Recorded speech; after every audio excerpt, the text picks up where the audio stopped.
नमस्कार दोस्तों, मैं कुमार गोविंदा आप सभी का हार्दिक अभिनंदन है और आप देख रहे हैं यूट्यूब चैनल गोविंदा भाई।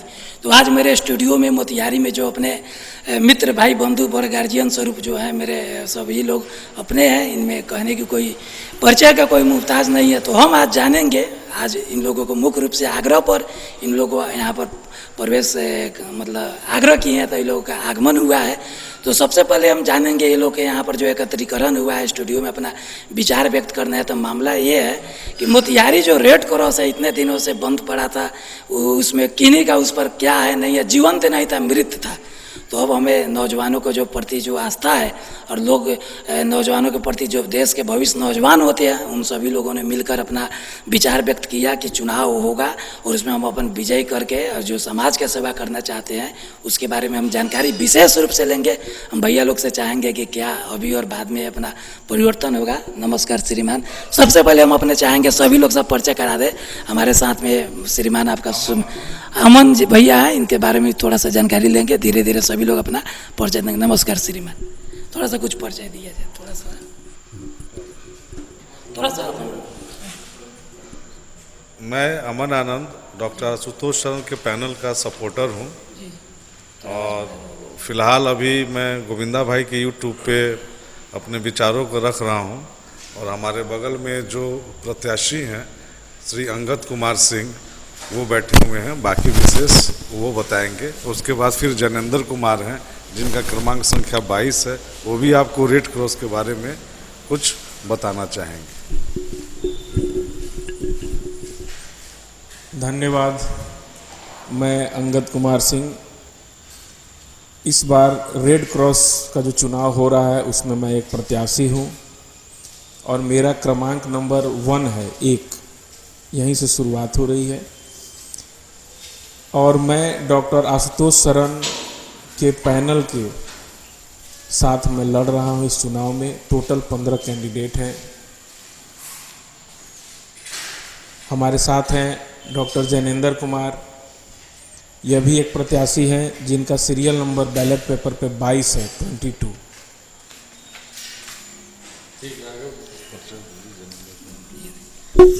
तो अभी आप सुन रहे हैं जो हमारे डॉक्टर साहब है जो जैनेंद्र भैया। तो हम चाहेंगे इनसे मुख्य रूप से इनको हमने अभी बचपन से अभी तक देख रहे थे, इनका जो योगदान है सामाजिक रूप पर खास करके, और ये जो है एक सामाजिक काम है। तो हम चाहेंगे भैया से कि 2 टूक बताया जाए, फिर आगे हम डीपली जाएंगे। इस क्षेत्र में जो अभी चल रहा है, इस क्षेत्र में जो है आपका जो विजयी होइएगा तो पहले और आज के जो समाज में जो परिवेश है उसमें क्या क्या सुधार लाइएगा, कुछ बताया जाए। मैं डॉक्टर जैनेंद्र कुमार, मेरा प्रत्याशी हूँ रेड क्रॉस का जो अभी चुनाव हो रहा है। सबसे बड़ा बात यह है कि भाई हम लोग भ्रष्टाचार मुक्त रेड क्रॉस का निर्माण, स्वच्छ निर्माण चाहते हैं। बाकी हमारे अंगद भी हैं, उनसे आप सुनिए। जी गोविंदा जी, जैसा कि आपने प्रश्न किया कि आप लोग जीत कर जाएंगे तो वहाँ क्या मूलभूत परिवर्तन लेकर आएंगे, बहुत अच्छा प्रश्न है। और मेरे हिसाब से मोतिहारी के ही नहीं बल्कि पूरे चंपारण के लोगों को ये जानने का हक है कि मृत पाया हो चुका लगभग जो अभी मोतिहारी रेड क्रॉस है उसको कैसे आप लोग जीवंत करेंगे। बहुत अच्छा प्रश्न है और इस पे मैं अपने दर्शकों को और अपने वोटर भाई बंधुओं को बताना चाहता हूँ कि अगर हमारी टीम जीत कर आती है और वहाँ डॉक्टर आशुतोष शरण सभापति बनते हैं रेड क्रॉस के, तो सबसे पहला मूलभूत जो परिवर्तन हम लोग लाएंगे, आप देखेंगे कि जैसे ही आप रेड क्रॉस बिल्डिंग के अंदर इंटर करते हैं वहाँ पे एंट्री पॉइंट पे ही आप देखेंगे बहुत सारा जो है प्रॉब्लमेटिक एरिया शुरू हो जाते हैं। तो वहीं से पहला स्टेप, जैसे ही रेड क्रॉस के आप उतरेंगे वहाँ से हमारा परिवर्तन आपको दिखना शुरू हो जाएगा। फिर आप अंदर हॉल में जाएंगे जहाँ बैठने के बाद पंखा है, पूरे हॉल में एक पंखा है। गर्मियों में जो है आम आगंतुक हो या ब्लड लेने वाले हो या ब्लड डोनेट करने वाले हो, गर्मी में काफ़ी परेशानी का सामना करना पड़ता है। वहाँ पंखों की संख्या बढ़ाएंगे। वहाँ पे स्वच्छता अभी आप देखेंगे नगण्य है, उस स्वच्छता पे हम लोग काम करेंगे। उसके बाद ब्लड डोनर जो जाते हैं उनके लिए कोई सुविधा नहीं है। अगर कोई ब्लड देने जाता है तो उस बेचारे को वहाँ पे कम से कम इंस्टेंट ग्लूकोज मिलना चाहिए। केला जो इंस्टेंट एनर्जी प्रदान करता है, केले की व्यवस्था होनी चाहिए। वहाँ पे नींबू पानी या जूस इस टाइप का कंटिन्यू व्यवस्था 24 आवर होना चाहिए कि जो भी ब्लड डोनर आ रहे हैं जब वो ब्लड 1 यूनिट देकर निकलते हैं तो किसी किसी को चक्कर आता है, किसी किसी को कमजोरी फील होता है, उनको इंस्टेंट जो है हमें कुछ जूस और लिक्विड देने की ज़रूरत होती है। ये भी हम लोग तुरंत पहले दिन से ये सारे परिवर्तन हम लेकर आएंगे। उसके बाद बड़े बदलाव की बात करें तो बड़े बदलाव में मैं आपको बता दूं, ब्लड सेपरेटर जो कि सबसे बड़ा डिमांड है अभी के समय में, आज तक क्यों नहीं खरीदाया गया? ये ब्लड सेपरेटर आज तक क्यों नहीं खरीदा गया, बहुत बड़ा प्रश्न है। और जैसे कि हमारे जो चेयरमैन के जो हमारे चेहरा हैं डॉक्टर आशुतोष शरण, उन्होंने भी पहले बता चुका है कि हम 6 महीना के अंदर 2-3 कोटेशन मंगा के, और जो सबसे कम रेट में कोटेशन मिलेगा और सबसे अच्छी, सिर्फ हमें रेट ही नहीं देखना है, क्वालिटी भी देखनी है, अच्छे क्वालिटी की कंपनी हो उसको हम लोग कोट करके 6 मंथ के अंदर, 6 महीना के अंदर ब्लड सेपरेटर जो है वो हम लोग खरीदेंगे। अब आप पूछेंगे, बहुत लोग जो मेडिकल फील्ड से हैं वो जानते भी हैं कि ब्लड सेपरेटर क्या है या ब्लड सेपरेटर से क्या फ़ायदा होगा, लेकिन आम जन नहीं जानते हैं ब्लड सेपरेटर से क्या होता है। तो गोविंदा जी, मैं आपको बताना चाहूँगा आपके चैनल के माध्यम से, ब्लड सेपरेटर जैसा कि नाम ही बता रहा है, ब्लड सेपरेटर यानी कि एक ब्लड के अंदर कई सारे तत्व होते हैं। मुख्यतः 4 तत्व इसमें होते हैं, प्लाज्मा, आरबीसी, डब्ल्यूबीसी और प्लेटलेट्स। यही मुख्य 4 तत्व होते हैं। इन चारों तत्वों को छांटना, जब हम छांट देंगे और वैसी मशीन जो इन चारों तत्वों को छांट कर अलग अलग कर दे, उसको हम ब्लड सेपरेटर करते हैं। उसके बाद आप पूछेंगे कि इससे फायदा क्या है? तो सबसे पहला फायदा कि जैसे मान लीजिए कि अभी ब्लड सेपरेटर नहीं है, तो वहाँ पे जो ब्लड रखा हुआ है, सपोज आप अभी बरसात आएगा, डेंगू के मरीज बहुत सारे हो जाएंगे, तो डेंगू के मरीजों में प्लेटलेट्स बहुत नीचे चला जाता है। जनरली जो प्लेटलेट्स होता है एक स्वस्थ इंसान के अंदर में वो 1.5 लाख के आसपास होता है, वो प्लेटलेट्स घट के 50,000 के नीचे 40,000 30,000 तक पहुंच जाता है। तो वहाँ पे प्लेटलेट्स देने की ज़रूरत है। अभी ब्लड सेपरेटर नहीं है तो पूरा 1 यूनिट हम लोग खून दे देते हैं, उसमें से हम प्लेटलेट्स सिर्फ दे देंगे और उस मरीज की जान बच जाएगी। थोड़ा सा यहाँ पर विशेष रूप से बताएंगे, देखा जाए इसीलिए कहा जाता है अनुभव, एक एक्सपीरियंस बहुत ज़रूरी है। आजकल हम इस चुनाव में देख रहे हैं, पता नहीं मतलब बहुत ज़्यादा हम पोस्टर देखे हैं, 60 के आसपास भी जगह जगह फ्लैक्स बोर्ड लगा हुआ है। हमने ऐसे भी व्यक्ति को देखे इसमें भाग लेते हुए चुनाव लड़ने के लिए, जो अपने पत्रकारिता से बिलोंग करते हैं, किसी व्यवसाय से बिलोंग करते हैं, लेकिन इसमें सेवा देने के लिए अपन हाजिर हो गए।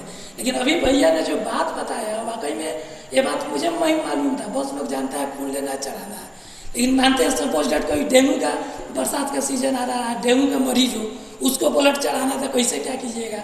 तो ये जो होता है चुनाव जो होता है, चुनाव प्रक्रिया के बाद जो अपना जो परचेज करना पड़ता है, मशीन रहता है, व्यवस्था रहता है, किसको क्या चाहिए? दवा के दुकान में सारा दवाई खाने ही वाला है, लेकिन आपको क्या खाना है, आपको कौन सा खून चाहिए, ये डॉक्टर और सुविधा जो व्यवस्था होता है वो व्यवस्था हम लोग करते हैं। तो भैया जी का विचार बहुत ही अच्छा है। हम चाहेंगे इतना अति उत्तम विचार है, एक बार और चलते चलते इनके विचार को डीपली जाना जाए कि जब चुनाव में भाग लिए, ईश्वर से हम शुभकामना करेंगे कि ये विजयश्री हो। और प्लस हम ये भी जानना चाह देंगे, मेरा हक है, अधिकार है, आम जनता का अधिकार है कि जीतने के बाद एक आम आदमी, जैसे रिक्शा वाले हैं, रिक्शा वाले के कहीं एक्सीडेंट हो जाता है, एक्सीडेंट में सबसे पहले ब्लड की आवश्यकता है, तो उसको हम लोग कैसे मुआवजा कराएंगे, क्या फीस लगता है, क्या देना पड़ता है, थोड़ा सा वो बताया जाए समरी, आम आदमी को कैसे इसका लाभ उठा सकते हैं। जी, उस पर भी मैं आ रहा हूँ। पहले ब्लड सेपरेटर वाला चैप्टर हम लोग कंप्लीट कर लें।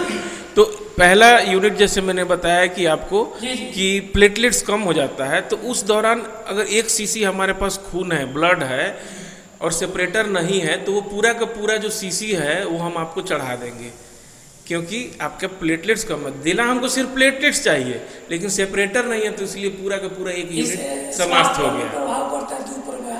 नहीं, दुष्प्रभाव नहीं पड़ता है। होता क्या है कि जैसे 1 यूनिट अगर ब्लड है और साथ में सेपरेटर है, तो आप उससे प्लेटलेट्स निकाल लिए, उससे प्लाज्मा निकाल लिए, आरबीसी आप निकाल लिए।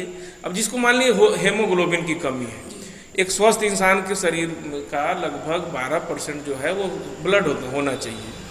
या उससे ऊपर होना चाहिए। किसी का 13 भी होता है, 14 भी होता है, लेकिन 12 से नीचे नहीं होना चाहिए। मान लीजिए किसी का हेमोग्लोबिन 9% हो जाता है या 7% हो जाता है या उससे भी कम 6% पे आ जाता है, तो उसको सिर्फ हेमोग्लोबिन चढ़ाना है, उसको प्लेटलेट्स की ज़रूरत नहीं है, उसको प्लाज्मा की ज़रूरत नहीं है। तो हमारे पास सेपरेटर रहेगा तो हम एक ही यूनिट से आरबीसी निकाल के उसको हेमोग्लोबिन दे दिए, उसी ब्लड से डेंगू वाले को हम प्लेटलेट्स दे दिए, उसी ब्लड से हम प्लाज्मा निकाल के, जैसे कोरोना में प्लाज्मा थेरेपी आप सुने होंगे, बहुत चर्चा, बहुत हल्ला हुआ था, प्लाज्मा प्लाज्मा प्लाज्मा डोनेट करिए, तो वो वहीं से प्लाज्मा निकलेगा और जिसको प्लाज्मा की जरूरत है हमने प्लाज्मा दे दिया। देख सकते हैं, तो मतलब इस तरह पात्र है, एक खून से 4 का जीवन बच सकता है, बशर्ते इसके लिए थोड़ा सा व्यवस्था जो हो जी। तो ब्लड सेपरेटर होने से ये फायदा होगा कि अगर ब्लड बैंक में 100 यूनिट ब्लड है तो 400 का काम कर- जी, तो उतने ज़्यादा लोगों को जो है हम मदद कर सकते हैं, जान बचा सकते हैं। तो ये तो हो गया कि भाई हमें ब्लड सेपरेटर खरीदना है, टेक्निकल चीज़ हो गया। उसके बाद मैं आता हूँ एडमिनिस्ट्रेटिव पॉइंट पे, कि एडमिनिस्ट्रेटिव पॉइंट ऑफ व्यू से आप देखेंगे तो वहाँ पे मैनेजमेंट कुछ नहीं है। आपको ब्लड चाहिए, आपको क्या करना है आपको नहीं मालूम। अगर आप किसी को पोतिहारी में नहीं जानते हैं या आपके परिचित अगर किसी भी तरह से रेड क्रॉस से नहीं जुड़े हुए हैं, तो गोविंदा जी आपको वहाँ पे ब्लड नहीं मिल सकता। यही इंडिकेशन बात है, नहीं मिलता है, हमने प्रयास भी किया है, लगता है मृत है ऐसे। तो लेकिन हम लोग सबसे पहला सुधार इसमें करेंगे कि कोई भी आम व्यक्ति, जैसे अभी आपने बोला रिक्शा वाला, जी जी जी, कोई भी हो, रिक्शा वाला हो या हमारे मजदूर भाई हो या कोई भी व्यक्ति हो, जिसको भी ब्लड की जरूरत पड़ेगी, उसको रेड क्रॉस में आप जाइए तो उसको असुविधा नहीं होनी चाहिए। इसके लिए हम क्या करेंगे कि जैसे ब्लड है कि नहीं आपको नहीं मालूम, क्योंकि तो तिजोरी में बंद है। वहाँ का जो बैठा हुआ जी, वहाँ का जो बैठा हुआ कर्मचारी है वो बोल दिया कि नहीं है, हम नहीं देंगे, आप मुंह लटका के आ गए, ठीक है। लेकिन हम उसका पर्दाफाश करें, उसको पारदर्शी ट्रांसपेरेंट करना है। वहाँ पे हम डिस्प्ले लगाएंगे, हर एक घंटे वो डिस्प्ले चेंज होगा। आप देख सकते हैं कितना हाई फाई टेक्नोलॉजी जो है। अब जैसे मान लीजिए जितने भी ब्लड ग्रुप्स हैं, A positive, A negative, B positive, B negative, A B positive, A B negative या ओ पॉजिटिव, ओ नेगेटिव, जितने भी ये ब्लड ग्रुप्स हैं, उन सब का वहाँ पे डिस्प्ले रहेगा कि अभी के समय में फलना ब्लड ग्रुप 8 यूनिट है, फलना 10 यूनिट है, फलना 50 यूनिट है, फलना ब्लड ग्रुप 1 ही यूनिट बचा है। ये डिस्प्ले होगा ताकि कोई भी आम जन, आम नागरिक वहाँ पर जाए तो वो यह न कहे कि हमारे साथ धोखा हो गया। इस उद्देश्य के साथ हम लोग रेड क्रॉस में जाना चाहते हैं कि किसी के साथ भी छल कपट नहीं हो, किसी के साथ भी धोखा नहीं हो, वहाँ किसी पैरवी की जरूरत ही नहीं पड़े कि आपके परिचित हैं तभी आपको खून मिलेगा, नहीं तो नहीं मिलेगा। यह परंपरा बंद होनी चाहिए। यह सुधार हमारी सबसे बड़ी सुधार में से है, इसको हम जरूर करेंगे।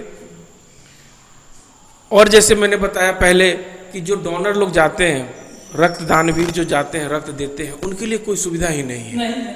बहुत बार ऐसा पाया गया है कि कोई ब्लड दे के निकला और चक्कर खा के वहीं पे गिर जाता है, ठीक है। वहाँ पे एसी लगा होना चाहिए, एक सुंदर माहौल होना चाहिए, वहाँ पे उसको जूस मिले, नींबू पानी मिले, केला मिले, ग्लूकोज मिले। ये सारी सुविधाएं पहले दिन से आप देखेंगे।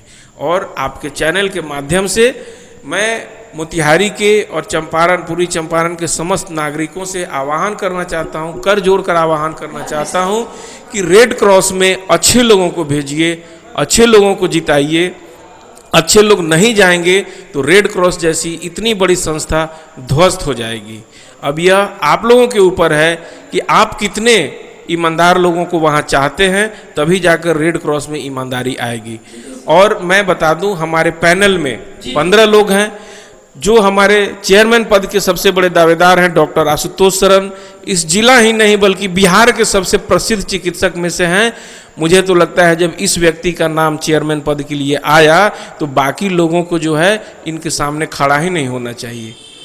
इनसे ज़्यादा कौन सेवा करता है चिकित्सा के फील्ड में, दिन हो रात हो, जितना यह इमरजेंसी टैकल करते हैं, इनसे ज़्यादा कौन कर सकता है।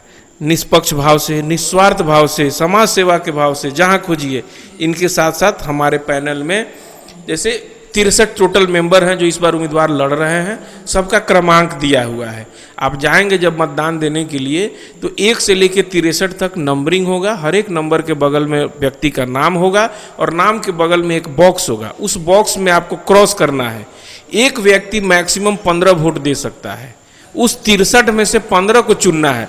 आपको लगता है कि एक ही व्यक्ति अच्छा है, आप एक को ही दे दीजिए। आपको लगता है कि 63 में 5 व्यक्ति अच्छे हैं, 5 को दे दीजिए। आपको लगता है कि 15 व्यक्ति इसमें हमको अच्छे दिख रहे हैं, आप 15 को दे दीजिए। लेकिन 15 से ज़्यादा नहीं दे सकते हैं। 15 से ज़्यादा जब आप वोट करेंगे तो आपका बैलेट पेपर कैंसिल हो जाएगा, वो काउंटिंग में नहीं आएगा। इसमें भाग वहीं ले सकते हैं जो रेड क्रॉस के आजीवन सदस्य हैं, वहीं भाग ले सकते, वहीं मतदान करते हैं। यह सारे लोगों को पता है। तो क्रमांक 1 से 63 तक में जितने भी प्रत्याशी हैं, जो भी वोटर जाएंगे वो मैक्सिमम 15 और मिनिमम 1 वोट देकर आ सकते हैं।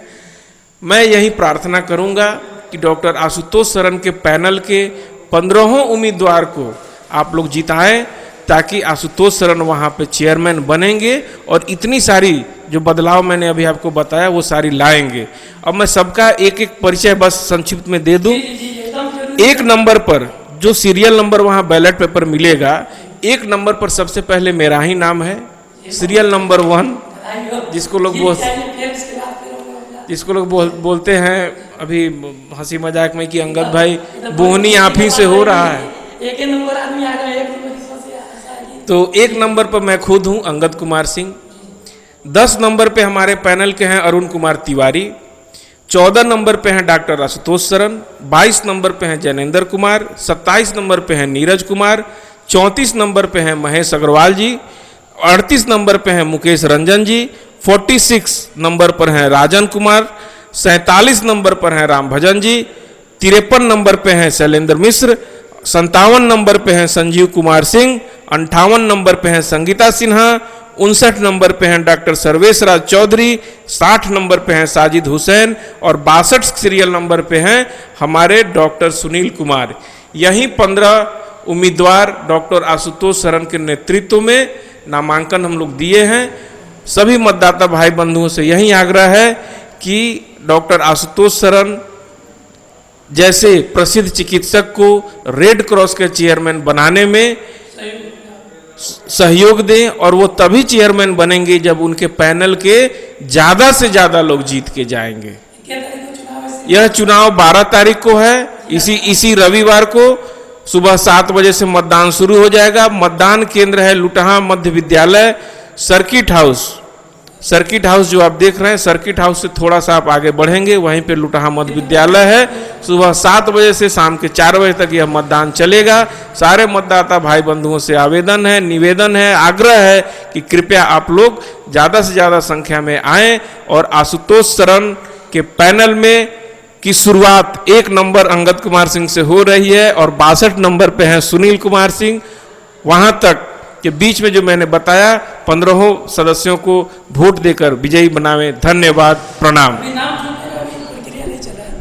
तो आप देख रहे थे जो अभी रेड क्रॉस का जो चुनाव हो रहा है उसमें भैया अंकल भैया समझाएंगे कि इन लोग आपका सपोर्ट करें। नमस्कार।